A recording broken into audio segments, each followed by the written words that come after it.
What's up, guys? Today, we got another video here. Top 10 players from each decade. Before we jump right into this, Jay Sizzle, how we doing today?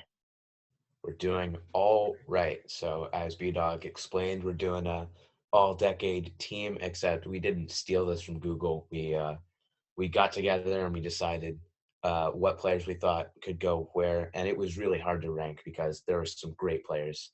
So today we're going to be doing top 10 players from both the 70s and the 80s. Next episode of this, we're going to be doing 90s and 2000s. And then the third episode and the final one is we're going to be doing 2010s and our predictions for 2020. Yeah. So, part one and part three, let's get into this video. Number 10, Alan Page.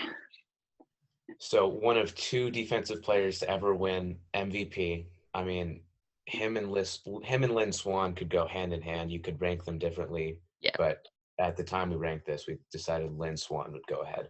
Yeah, just because he's the best receiver of that decade, that type of thing. But, yeah, so Alan Page, beast here. One of One two of two. players in this 8 through 10 and the top 10 in general for the 70s. And here's number 9, Lynn Swan, with that picture of the incredible catch in the Super Bowl against the Cowboys, best receiver of this decade.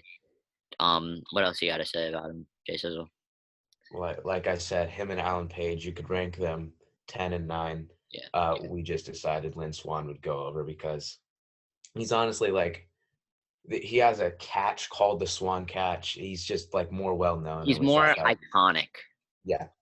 So for number 8, we had Fran Tarkington, the pretty much first scrambling quarterback. He was only 6 feet tall. So I mean, sometimes he had to jump. He had to literally jump in the air to get his ball to his receivers. He was the first player to like say, screw this, screw the play. I'm just going to do what I need to. And he was one of the best of all time. Yeah. Number 7, Jack Youngblood. He's beast. One of the best defensive players of all time. Second best defensive player of this decade. One of the best at his time. There's not too much else to say about him, but Jay says you got an interesting story about him, right? Yeah. So in one of his games, I believe he broke his femur, which is the long bone in your leg, and he decided it didn't hurt too much, and he decided to finish the game, and I think he got another sack. Jack Youngblood was honestly ridiculous. He was a freak of nature. Yeah. 6, Ken Stabler, Super Bowl winner for the I believe, Raiders. were they the Los Angeles Raiders at this time? Uh, yeah, I think they were. Okay, well they're the Raiders. Yeah. One of the best left-handed quarterbacks of all time. They were either Los Angeles or Las Vegas. Yeah. So yeah, one of the best quarterbacks of all time. His signature run was when he played for Alabama, Crimson Tide, right? I don't know college Yeah, stuff. yeah, yeah, Crimson Tide. Crimson Tide, and it was a run called the Mud Run, and it was when he was in college. He got like a 6-yard run in the pouring rain, and the field was practically just brown. It was incredible. So yeah, his nickname, the Snake. He could run through players. He could slip around. And that Raiders team has some of the most signature plays of all time, like the Sea of Hands Mhm. is one of them. You could look that up. I thought that mud run was at he played for Alabama, and that mud run was at Alabama. What? That Yeah, mud, Mud Run was in Alabama. oh, I thought it was at the Raiders because they played on the baseball field. No, it was in Alabama. His Oh, coach, his coach explained it. interesting. But yeah, he threw the ball, that the signature ball, the Sea of Hands. Yeah, Yeah, he's just a really great player. Number 6 for the 70s. yeah. All right, number 5, Mean Joe Green, the best defensive player of this decade. It's in his name. Mean. He likes to bully people on the field. Um, Tons of sacks in his career. He's just a beast. Anything else about him? So, yeah, according to Franco Harris, who was the fullback for the team, one of the faster guys, or maybe it was Lynn Swan, one of the two, they explained that Mean Joe Green, who was like 280, 300 pounds, was the fastest guy for 5 yards. I mean, Like he was faster than all of his team for 5 yards because that's all he had to do. All he had to do was run 5 yards to get to the quarterback, and that's all he had to do. He was a great player. And these Number are the five for he the did with ease. 70s. Beast, freak of nature. Number 4, Earl Campbell. Judah, this is your player. All right, so B-Dog didn't even want him on the list, I believe. No, that is inaccurate. That is inaccurate. So Earl Campbell is my third favorite running back to watch of all time. So it goes Walter Payton, Barry Sanders, and Earl Campbell. Earl Campbell was probably the first great power back in the NFL. His first catch in the NFL was a 60-yard touchdown. He was honestly ridiculous at Texas for the Longhorns. He had a fever, like 104 degrees, and he decided he was going to play, and he got like over 200 yards. Like he could play in any MJ flu game type of stuff. Yeah. Toughness. Yeah. Tough. Honestly.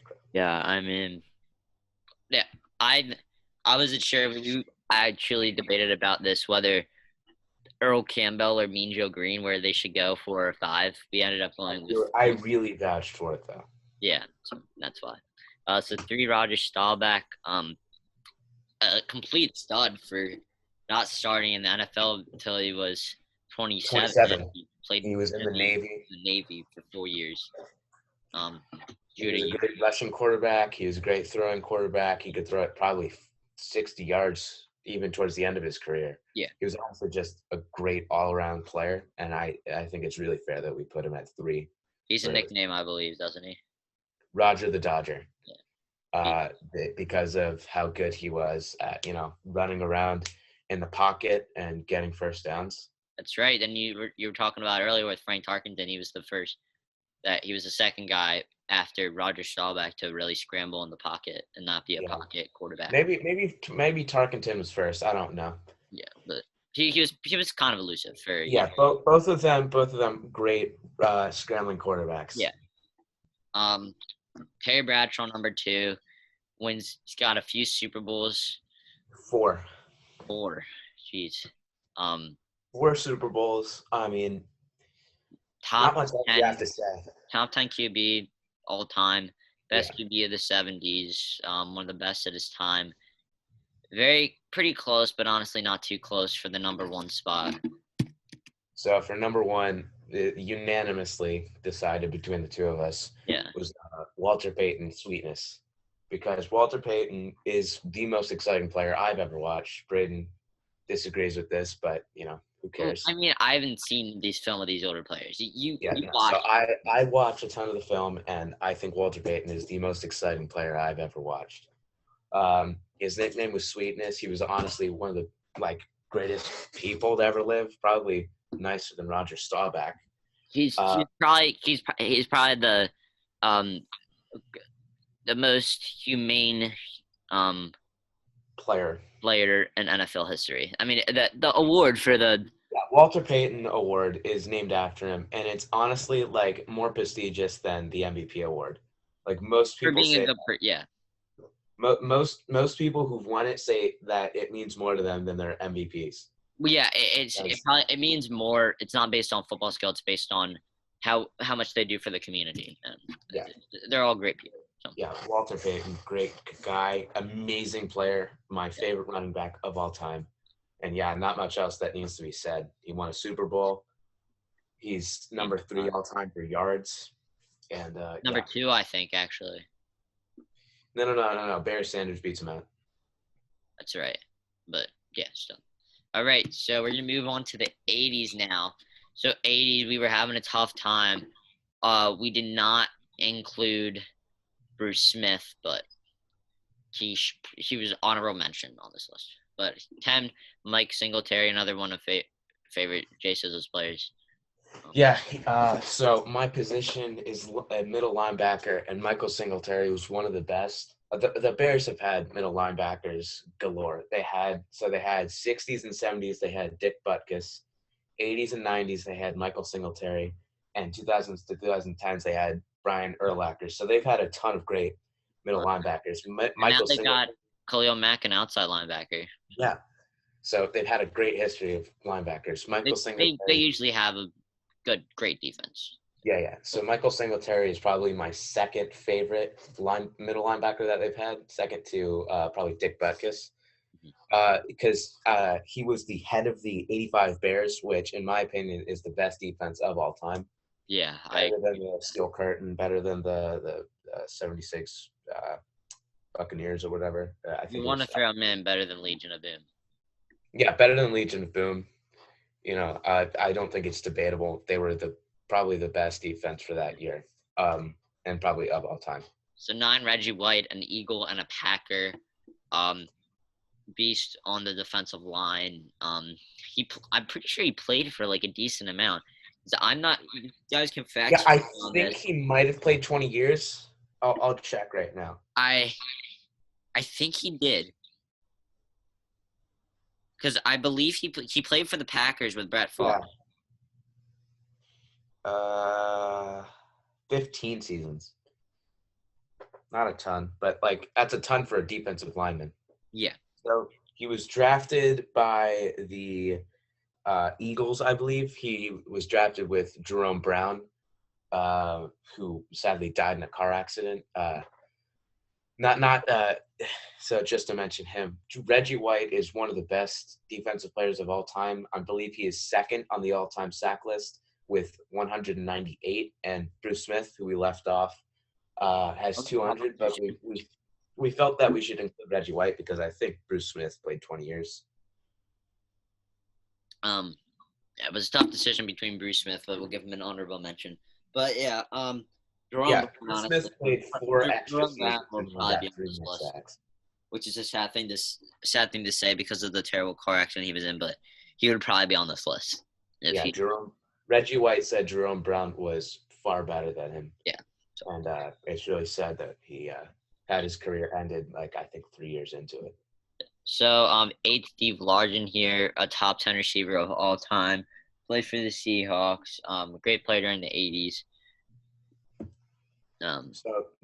Steve Largent wasn't the tallest, wasn't the fastest. He wasn't a freak of nature. He was only 5'10" or 5'11". But, I mean, he was the best route runner probably of all time, probably second to Jerry Rice, the best receiver of all time. But Steve Largent was probably the best at, like, confusing corners. Like Mel Blount, who is most likely one of the best corners of all time, said that Steve Largent, like, crossed him up all the time. It was honestly ridiculous how good Steve Largent was at route running. Yeah. Yeah. Right. Number 7. Oh, number 7. Eric Dickerson, one of the greatest running backs of all time, also on here. So Eric Dickerson. Single season rushing yards leader. Rams have produced great running backs. Yeah, Marshall Faulk and Eric Dickerson. Marcus Allen, I believe, was he a Ram? Who? Marcus Allen. No, Marcus Allen played for the Raiders and Chiefs. Okay, my bad. But yeah, Marshall Faulk, Eric Dickerson, great running backs. There's not too much to say about him. So yeah. All right, 6, Walter Payton. So Walter Payton made both lists. We think he was better in the 7. Maybe he wasn't. We don't really know the stats for the years, but we decided that he deserved number 1 on one of the lists, and he couldn't get number 1 on this list because The 80s is. We'll see about the next list, but the 80s might be the best decade of football. Yeah, it's 80s or 90s. But yeah, Walter Payton, we already explained, one of the best running backs of all time, probably the. But B-Dog disagrees with that. Not much. I personally believe Emmitt Smith is the greatest running back of all time, but not much else to say. So number 5, we had Dan Marino,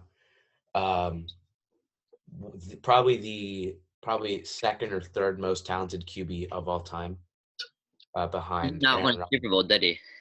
He did not win a Super Bowl. No. Probably one of the best players he's probably the best quarterback to never win a Super Bowl. Yeah, best quarterback to never win a Super Bowl. He was honestly ridiculously good. He was the first player to break 5,000 yards, which people thought was impossible. He honestly, like, broke so many barriers for quarterbacks because this was a time when running backs had like the ball all the time. Yeah. And he made the quarterback position special and made it into what it is today. Yeah. Here's a little hypothetical question to just think about in the future. So if Dan Marino would have won 2 Super Bowls, just 2 Super Bowls, He went to one, he lost went it to one, he lost. Yeah, but to the Niners or the Broncos. if he, Broncos. yeah, if he won 2 Super Bowls, He would be in contention. would he be better than Peyton Manning? Would he be the No. third best quarterback of all time? Because obviously the top 2, Tom Brady, Joe Montana. But would Dan Marino be like? No, he would be 4. He'd be I'm 4. pretty sure he's already 4. If he has 3 Super Bowls, one more than Peyton. Yeah, that 3 Super Bowls might put him ahead of Montana, because that's a lot. That's a lot of Super Bowls. Montana, I think, only won 3, maybe won 4. I think, pretty sure youngest 3, Montana is 4. Yeah, You're right. Montana has 4, but I mean, he has better stats. He has a better quarterback. So I mean, 3 might actually put him above Montana. It's just an interesting thing to think about. Yeah, it's an interesting hypothetical. Super Bowls change people's opinions. Yeah. But yeah, top 5 quarterback of all time. Lawrence Taylor, one of the other 2 players, the only other player besides Alan Page to win a MVP. Players to win MVP. Honestly, so B-Dog and I had a lot of trouble. This was probably the one we had the most trouble with. Yeah. Was placing Lawrence Taylor and Ronnie Lott. I wanted we had to flip a coin. I wanted Lawrence Taylor at 3. But yeah, we had to flip a coin for it. Lawrence Taylor, one of the best defense, probably top 3, probably. I think he's the greatest defensive player of all time. I think he's better than Ronnie Lott. I think he's. Oh no, Deion Sanders might honestly be. Oh my God! I see in the 90s. We're not talking about this right now. Lawrence Taylor, probably top 3 of all time. Definitely top 3 of all time. He was one of 2 players to win the MVP. Not a ton else to say about him except he won 1 or 2 Super Bowls. So the other player, Ronnie Lott, here, the greatest safety of all. Greatest safety of all time, and my favorite defensive player of all time, probably. Is he? Do you think he's the greatest defensive player of all time? Probably. Who then? Lawrence Taylor's 3rd. Who's 2nd? No, I said top 3. He might. It goes hand in hand. But who else would be the other 3rd? Probably 2, and then I don't know. You're putting me on the spot. So wait, hold on. What's wrong with Deion Sanders? Ronnie Lott, probably my favorite defensive player of all time. I don't know if he's 1 or 2. Maybe Lawrence Taylor goes ahead of him. Maybe. Hold on. I know we're getting a little off topic, but what is wrong? Why do you say Deion Sanders is not? Because he was a corner, and corners didn't tackle much, and I mean, like, they're really talented and fast, but I prefer like the hitting guys. Yeah. So I mean, Ronnie Lott was a corner for the first 6 years of his career, until he got moved to safety, and that was probably the best decision Bill Walsh ever made, except getting Jerry Rice. So Ronnie Lott, probably my favorite defensive player of all time. Like I said, 4 times. He is probably the hardest hitter of all time. If you were going across, you were going to get hit really hard. And he said, like, probably the only player to ever, like, able to catch over him and, like, keep the ball after getting hit was probably Jerry Rice. Yeah. So 2, Joe Montana here. The 2nd best quarterback of all time. Behind Mr. Thomas Brady. But yeah, Joe Montana, the cover of our channel. Both are one of our favorite players of all time. He went to Notre Dame, which is I'm a fan of Notre Dame football. So you might say that he's a production of a system, which is probably true, but I can't say that. No, but he was so good in that system that it doesn't even matter. Yeah, like that system was perfect for him, and that's what makes him the 2nd best quarterback of all time. Number one, pretty obvious. We said it tons of times in this video. Jerry Rice. He has to be. So That's got to be one of the like coldest photos of all time. yeah, honestly, Jerry Rice just walking off is one of the coolest things you can see. Jerry Rice played for 20 years. He is the number one receptions leader, of receiving yards leader, and receiving touchdowns leader. Yeah. He is second to none. He is the greatest receiver of all time. Yeah. Drafted in 1985. It's crazy that he's played like 5 years in that decade and he's still number Yeah, one. And that was kind of an unanimous decision. yeah. So he went to an all-black university, I believe, at Mississippi Valley State, and Which is like Mississippi Valley State. He didn't even go to an FBS school, which is yeah, crazy. no, Mississippi Valley State was a really small school in Mississippi, and Bill Walsh. Uh, this is a cool story. Bill Walsh was just looking at random ESPN stuff, and one of the things that came up was Mississippi Valley State destroying another team, and that's what made Bill Walsh want to draft Jerry Rice. And And it was one of the greatest decisions he's ever made in his entire life. yeah, one of the greatest decisions he's made in his entire life was I believe he's probably the second greatest football player of all time. behind who? Tom Brady. I disagree with that. You think he's the GOAT? I think he's better. Yeah, not much else to have to say. He probably the best decision in NFL history was trading up to get Jerry Rice at, I think, pick 19, which is just One of the ridiculous. biggest steals. Probably definitely the biggest steal of all time. Yeah. So yeah, that is our top 10 for the 70s and 80s. We'll be coming out with another video soon of the 90s and the 2000s. Jay Sizzle, anything before you go with the closing remarks? Anything to say? I mean, our number ones were both unanimous. I mean, not much else you have to say about these lists. That was a All, pretty good list. Pretty good list. yeah, they were all ridiculous players.